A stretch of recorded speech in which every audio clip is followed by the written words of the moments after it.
Liang Lu had negotiated with presidents and prime ministers without his pulse rising above 60.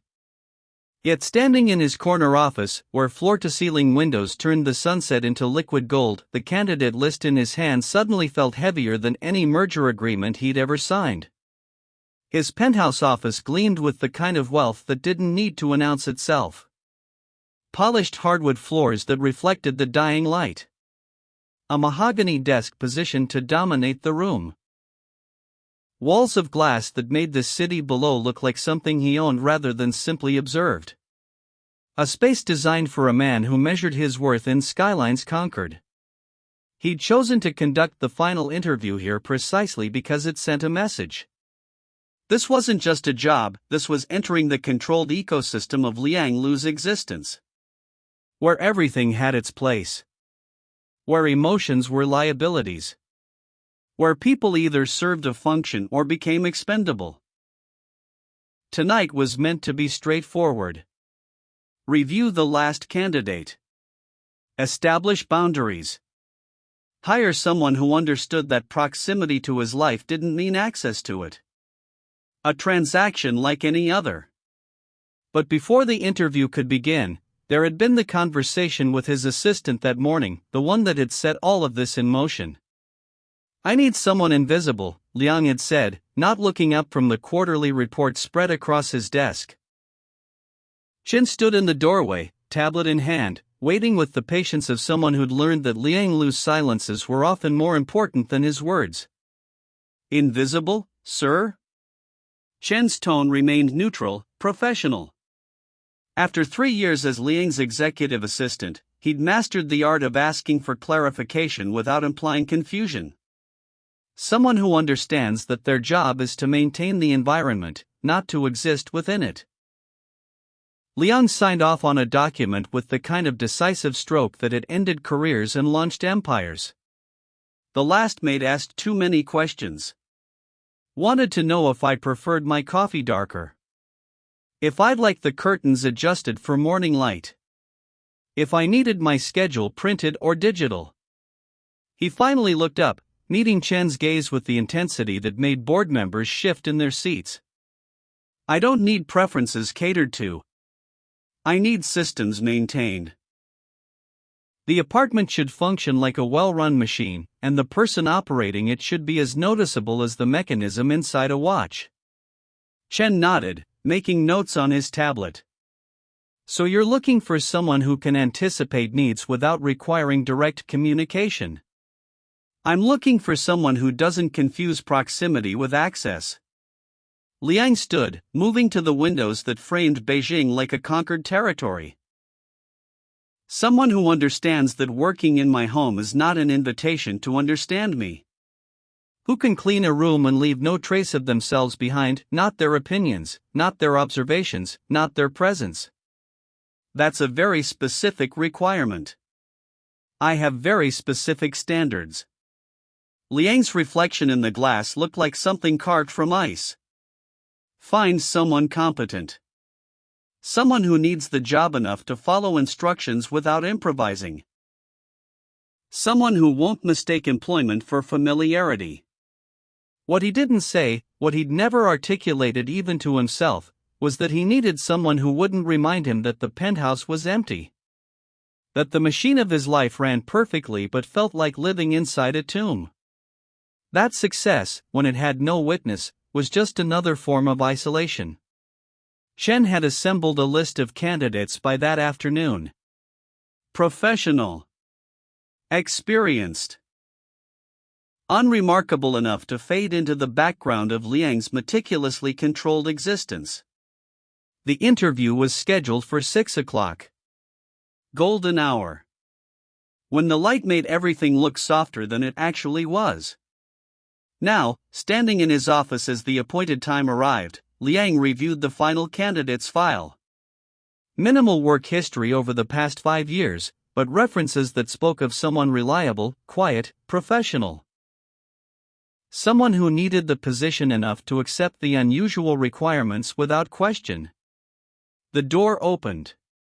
Chen stepped aside. And Elizabeth Chan entered his office wearing a maid's uniform, navy blue with white trim that looked borrowed from someone else's life. The world didn't end. The earth didn't stop turning. The sunset continued its slow descent beyond the windows. But something inside Liang's chest cracked with a sound only he could hear. Her natural hair was pulled back into a practical bun, neat and unadorned, nothing like the elegant styles she once wore when photographers followed them to charity galas. She carried a cleaning bucket in one hand, the kind of detail that would have been beneath her notice 5 years ago, and her posture held that particular blend of dignity and desperation that comes from needing something more than your pride will allow. But it was her eyes that destroyed him. Those same dark eyes that once looked at him like he hung the moon now held something far more devastating, the weary professionalism of someone who'd learned to divorce survival from sentiment. Liang felt the blood drain from his face. His assistant's voice became distant, saying something about beginning the practical assessment, but the words turned into white noise. The folder in his hand, with its questions about availability and references, suddenly felt obscene.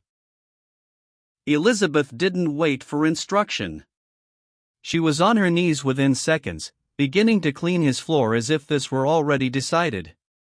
As if the interview was a formality and her role was to prove she could erase her presence from his life as efficiently as she scrubbed away dust. Elizabeth. Her name came out rougher than he'd heard his voice in years.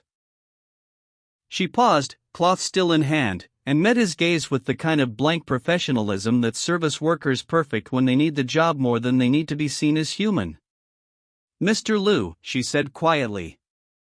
Not a question. Not a greeting. Just an acknowledgement of the hierarchy between them. The photograph on his desk, him and Elizabeth on their wedding day, seemed to pulse with accusation. He kept it there as a reminder. Of what, he'd never quite articulated to himself. Now, with her kneeling on his office floor, that photograph felt like evidence of a crime. Chen cleared his throat. "Sir, should I leave us?" Liang's voice carried the kind of authority that ended discussions.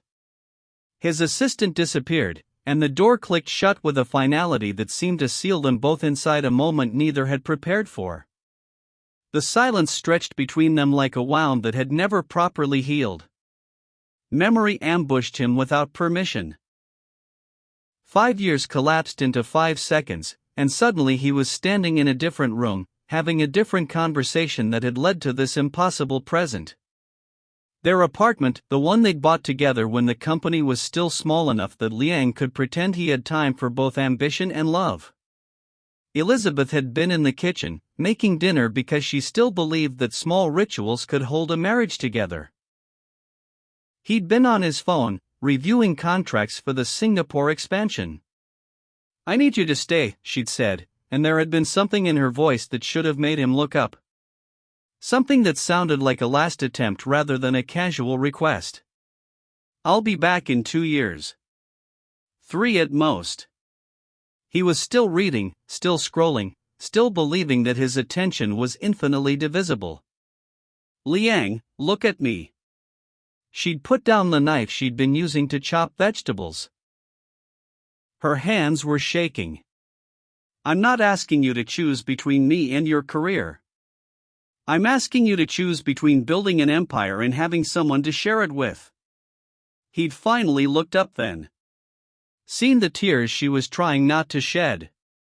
Seen the way she'd aged in the past year, not physically, but in some deeper way that comes from being lonely inside a marriage.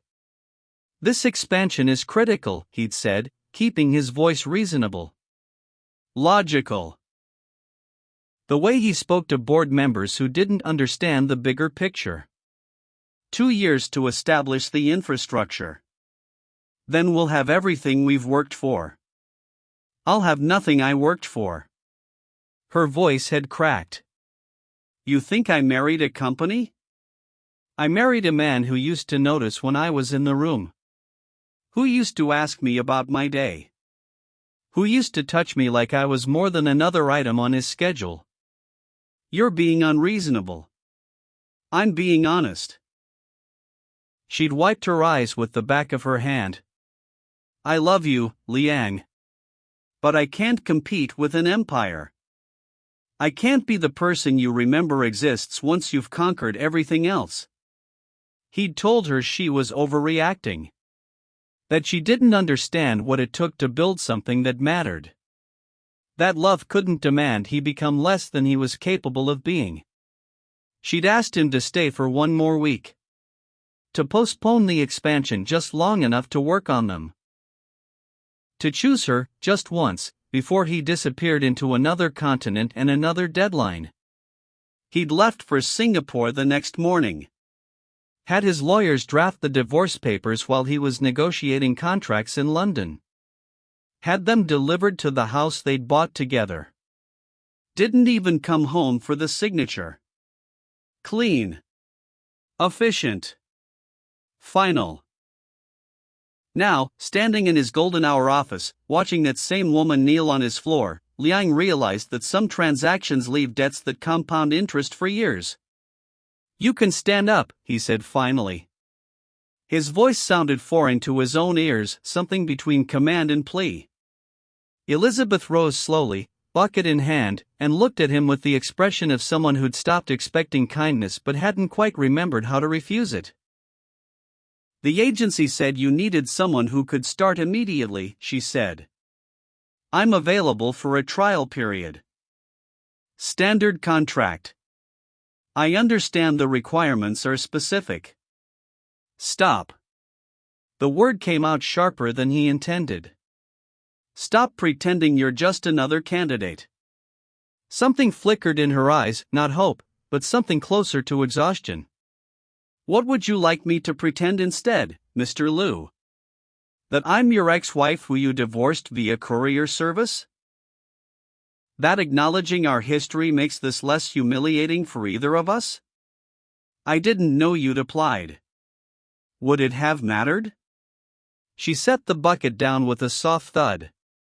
I need the job. You need a maid who doesn't exist. Apparently, I've had 5 years to practice becoming invisible. The cruelty of it, the surgical precision with which she'd taken his words to Chen and turned them into a mirror, made something in his chest constrict. Why, he asked. Why this job? Why here? Because I'm qualified. Because the pay is good. Because I stopped being precious about pride around the same time the divorce papers arrived. She picked up her cloth again, resumed her work as if they were discussing nothing more significant than his preference for window cleaner. Unless you're planning to reject my application based on our history, I'd like to complete the trial. I've cleaned half your floor. It seems wasteful to stop now. And she kept working. Kept moving through his office with the kind of focused professionalism that suggested she'd learned to survive by becoming exactly what he'd asked for that morning, someone who didn't exist as anything more than a function. Liang tried to provoke a reaction. Asked her pointed questions about her life over the past 5 years. Mentioned their anniversary, the one that had passed 2 months ago. Stood too close while she cleaned, forcing her to work around him like he was just another piece of furniture. She answered in monosyllables. Didn't ask him anything in return. Treated him with the polite distance of any employer she'd never met before. It was perfectly, devastatingly professional. He'd wanted someone invisible. Someone who could maintain his environment without leaving traces of themselves behind. Apparently, Elizabeth had learned exactly how to become that person. The door opened without warning.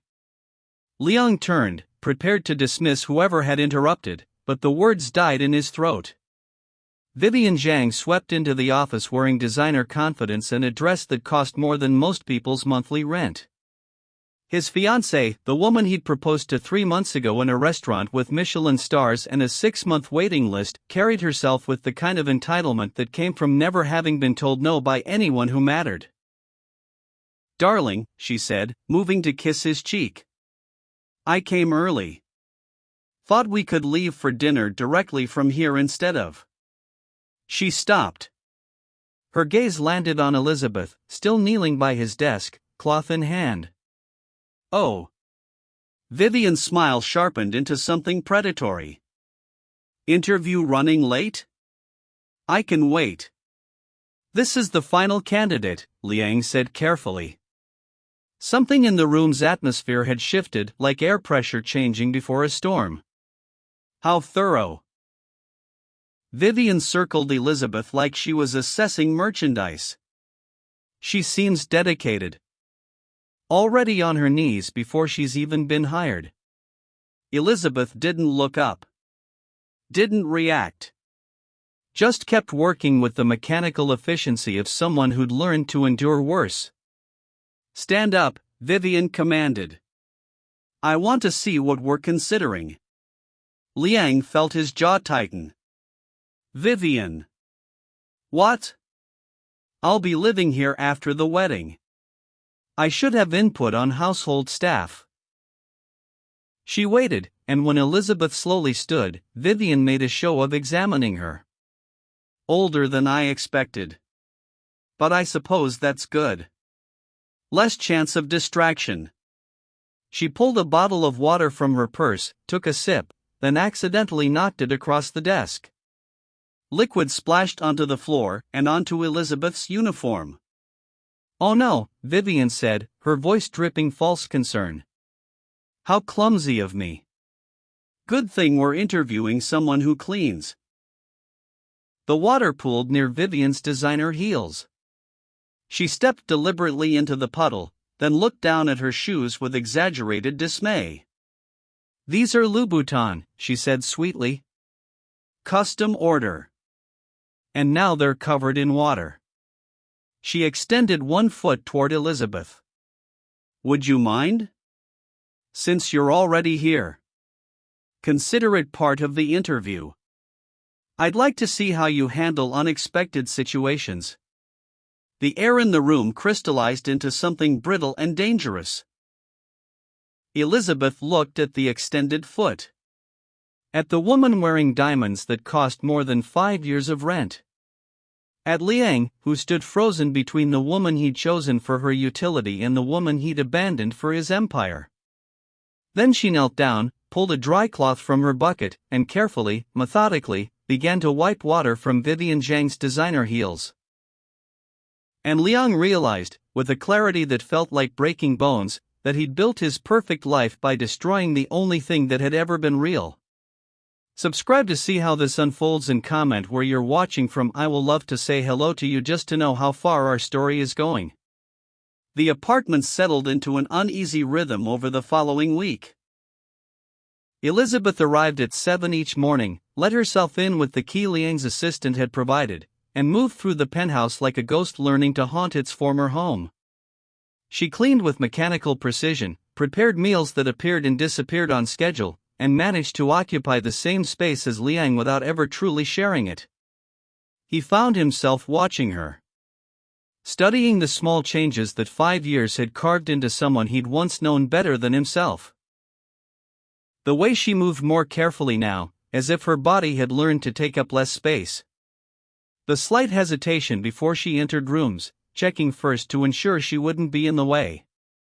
The professional mask she'd perfected, pleasant, competent, utterly blank. She was exactly what he'd asked for. Someone invisible. It was driving him insane. On Thursday evening, Liang returned early from a dinner meeting that had ended when the other party couldn't match his terms. The apartment was dark except for a single light in the kitchen. He moved quietly down the hallway, some instinct telling him to observe rather than announce himself. Elizabeth sat at the small kitchen table, the one meant for staff, tucked in an alcove she probably thought he never noticed. Her back was to him, shoulders curved inward in a posture of private grief. In her hands, she held a photograph. Even from the doorway, even in the dim light, Liang could see enough. A young boy. 4, maybe 5 years old.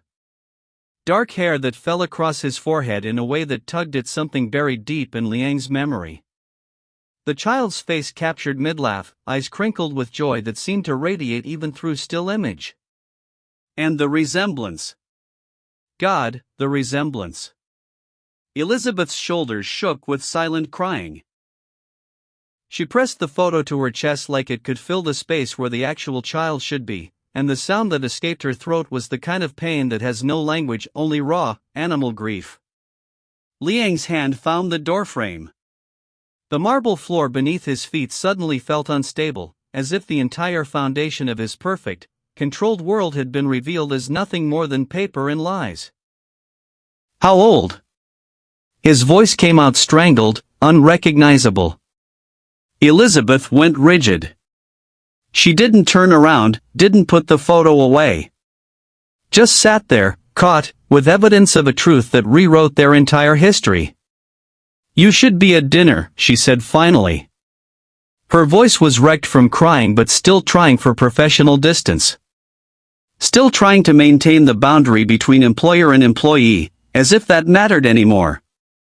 As if anything mattered anymore. How old is he? Liang repeated. He stepped into the kitchen, and the light revealed what the shadows had hidden: Elizabeth's face streaked with tears, eyes red and swollen, the professional mask finally, completely shattered. 5. She said it like a confession. Like admitting to a crime. He turns 5 next month. The math was simple. Brutal. Undeniable. When did you know? Liang's hands were shaking. He shoved them in his pockets, but his whole body had started trembling. The kind of physical response that happens when the mind encounters a truth too large to process. 2 weeks after you left for Singapore. Elizabeth finally turned to face him, and her expression held something beyond anger, beyond grief, a kind of weary resignation that comes from carrying unbearable weight for so long that it becomes part of your skeleton. The divorce papers arrived on the same day I took the pregnancy test. You have excellent timing. Why didn't you tell me? The question hung in the air like smoke. Elizabeth laughed, but it was a broken sound, glass shattering in an empty room. Tell you? She set the photo on the table with exaggerated care. How would that conversation have gone, Liang? Should I have called you in Singapore? Interrupted a meeting? Sorry to bother you while you're building your empire, but remember that wife you divorced via courier? She's pregnant. Just thought you should know before you sign any more documents eliminating her from your life. That's not fair. Fair? Elizabeth stood, and suddenly she wasn't the quiet, invisible maid anymore. She was every ounce of rage and heartbreak that 5 years had compressed into a diamond-hard core. You want to talk about fair? I raised our son alone while you built skyscrapers. I held him through fever dreams and first days of school and every milestone that should have had 2 parents. I made myself invisible for 5 years because that's what you wanted, someone who doesn't exist. Well, congratulations, Liang. You got exactly what you asked for. You divorced a wife, but you abandoned a son you never even knew existed. The words hit like physical blows. Liang reached for the counter, needing something solid to hold on to while the world reassembled itself into a shape he didn't recognize. Where is he now? He managed. Does it matter? Elizabeth's voice had gone quiet again, but it was the quiet of something burned down to ash. You made your choice 5 years ago. You chose expansion over family. Success over love. The empire over everything else. Why would knowing about him change any of that? Because he's my son. Biologically. She picked up the photo, held it like a shield. But sons need more than genetics, Liang. They need fathers who show up. Who choose them. Who don't treat human relationships like liquidated assets. Where is he? Liang repeated, and this time his voice carried the kind of authority that moved markets. Tell me where my son is, Elizabeth. She met his gaze, and something in her expression shifted. Not surrender, but a different kind of decision, the choice to stop carrying a burden alone, even if it meant sharing it with someone who'd already proven himself unworthy. Children's Hospital, she said finally. Pediatric Oncology Ward. 4th floor. He's been there for 6 weeks. The floor dropped out from under Liang's world. What? The word came out barely above a whisper. Leukemia. Acute lymphoblastic. Elizabeth's clinical precision suggested these terms had become part of her daily vocabulary, worn smooth by repetition. Diagnosed 3 months ago. Treatment is expensive. Very expensive. More expensive than a single mother who's been in and out of work for 5 years can possibly afford. Understanding crashed over him like ice water. The medical connections, he said. You didn't take this job because you needed money. You took it because you know every specialist in Beijing. Because your name opens doors that stay closed for people like me. Because I thought if I could just get close enough, if I could prove myself valuable enough, maybe you'd help our son even if you'd never forgiven me for existing. She wiped her eyes with the back of her hand, and the gesture was so familiar it physically hurt. Pathetic, isn't it? After everything, I still thought you might be capable of choosing something other than your empire. Liang felt something crack inside his chest, something he'd spent 5 years building walls around. Take me to him, he said. Right now. Take me to our son. He's sleeping. Visiting hours are. I don't care about visiting hours. Liang was already moving toward the door, already pulling out his phone. I'll buy the entire hospital if I have to. Take me to him, Elizabeth. Please. The please seemed to surprise them both. It had been years since Liang Lu had said that word to anyone. Years since he'd asked for anything instead of commanding it. Elizabeth stared at him for a long moment, searching his face for something. Evidence of sincerity, maybe. Or just the faint outline of the man she'd once married before ambition had hollowed him out. Tomorrow, she said finally. I'll take you tomorrow morning. He's stronger in the mornings, and he deserves to meet you when he's not exhausted from treatment. She paused. I need to prepare him. He's 5 years old, Liang. He doesn't understand why he's never had a father. I need to find words that won't break his heart worse than it's already breaking. The night stretched out like an open wound. Liang couldn't sleep, couldn't think, couldn't do anything but sit in his office and stare at the photograph Elizabeth had left on the kitchen table. His son. A child who carried his features, his genetics, his legacy, and who'd spent 5 years believing his father simply didn't care enough to exist. By morning, Liang had made 17 phone calls, woken up half a dozen specialists, and arranged for consultations that normally took months to schedule. If money could solve this, if connections could cure this, if the empire he'd built at the cost of everything else could finally serve a purpose beyond his ego, then he would burn it all down to save a son he'd never even met. But the hospital visit would have to wait. Because Thursday night had arrived, bringing with it the annual corporate leaders' gala, the wedding of his career, as the business press had called it. The event where Liang Lu Enterprises would announce the merger that would make him one of the most powerful CEOs in Asia. The ballroom gleamed with calculated opulence.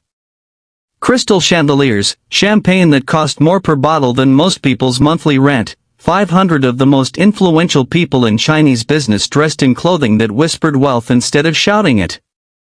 This was Liang's element, his natural habitat. The place where power consolidated itself behind closed doors and polite smiles. Vivian stood beside him, diamond engagement ring catching light like a tiny sun.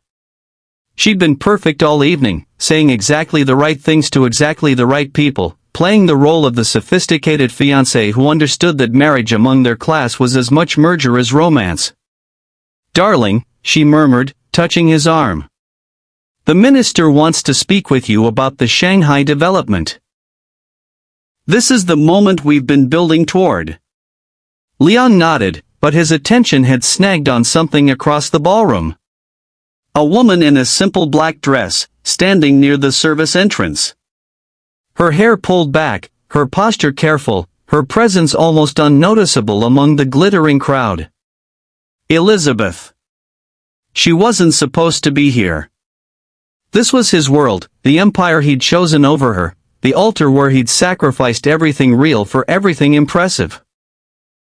Their eyes met across the champagne and chandeliers, and in that moment, Liang saw his entire life with brutal clarity.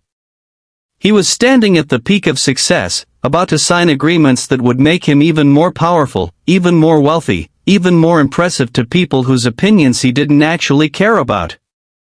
He was engaged to a woman who matched his ambition but had never asked him about his dreams. He was surrounded by hundreds of people and utterly, completely alone. And across the ballroom stood the woman he'd divorced for being inconvenient to his timeline, the mother of a son he hadn't known existed, the only person who'd ever asked him to choose love over legacy. He was about to repeat his greatest mistake. In a different ballroom, with a different woman, for the same empty reasons. The minister approached, hand extended for a greeting that would lead to conversations that would lead to contracts that would lead to more of exactly what Liang already had. Impressive emptiness. "Excuse me," Liang heard himself say. His voice sounded distant, like it was coming from someone else. Someone who'd finally woken up inside a life that had become a very expensive prison. "What?" Vivian's perfectly manicured hand tightened on his arm. "Darling, you can't just." "I can." Liang gently removed her hand. "And I am." He crossed the ballroom with the kind of focused intention that parted crowds. People tried to intercept him. Business partners, politicians, investors, but he moved through them like they were background scenery in someone else's story. Elizabeth watched him approach with an expression caught between confusion and carefully maintained distance. "You're fired," Liang said when he reached her. She blinked. "What?" "As my maid." "You're fired. Effective immediately." He took her hand, the first time he'd touched her in 5 years, and the contact sent electricity through his entire nervous system. "I need to rehire you for a different position." "Liang, what are you doing?" Her voice carried warning, as if she'd learned not to trust moments that looked like hope. "Something I should have done 5 years ago." He pulled her closer, and the ballroom had gone silent around them. 500 people watching the untouchable Liang Lu make a scene at his own gala. "I'm choosing you. I'm choosing our son. I'm choosing the life I should have built instead of the empire I thought I needed." "You're making a scene," Elizabeth whispered, but her hand had tightened in his. "Good. Let them see." Liang raised his voice, addressing the room. "This event is over. The merger is cancelled. Go home." Vivian had reached them, her face a mask of controlled fury. "Have you lost your mind? Do you know what you're throwing away? Nothing that matters."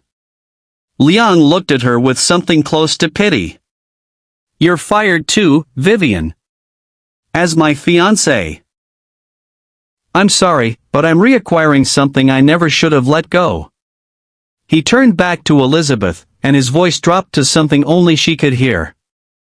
"I don't want a maid. I don't want an invisible employee who maintains my environment while I pretend to live in it. I want a co-CEO of the life I should have been building all along. I want my wife back. I want to meet my son. I want to spend the next 5 decades proving that I can learn from the worst mistake I ever made." Tears had started sliding down Elizabeth's face. "You can't just decide this. You can't just rewrite 5 years because you finally notice they happened. You're right. I can't. Liang raised her hand to his lips, pressed a kiss to her knuckles the way he used to when they were young and stupid and believed love was enough. But I can spend the rest of my life trying. I can be the father our son deserves. I can be the man you once believed I could become. I can choose you every single day instead of just once. What about your empire? What about it? Liang looked around the ballroom at the wealth, the power, the impressive facade he'd built by demolishing everything real. I spent 5 years building something that looks like success. I'm ready to spend the next 5 building something that feels like home. Elizabeth's professional mask had finally, completely shattered. What remained was grief and hope and exhausted love. The kind that had survived despite every reason not to. Our son needs surgery, she said. Bone marrow transplant. He needs his father. Then let's go. Liang kept her hand in his. Right now. Let them handle the gala. I have something more important to attend. You're really walking away from all this? Elizabeth gestured at the ballroom, the money, the power, the life he'd chosen over her. I'm walking towards something better. Liang pulled her closer. I was wrong, Elizabeth. About everything. I thought wealth was measured in skylines conquered. But true wealth is measured in who's standing beside you. And I've been the poorest man in Beijing for 5 years. They left together, hand in hand, walking out of the gala while 500 people watched the untouchable Liang Lu choose love over legacy. Behind them, Vivian stood alone with a diamond ring and no one to impress. Ahead of them, in a hospital room on the 4th floor, a 5-year-old boy waited to meet his father. And Liang realized that he'd finally made an acquisition worth more than his entire empire. He'd rehired his heart. Subscribe to see how this unfolds and comment where you're watching from. I will love to say hello to you just to know how far our story is going.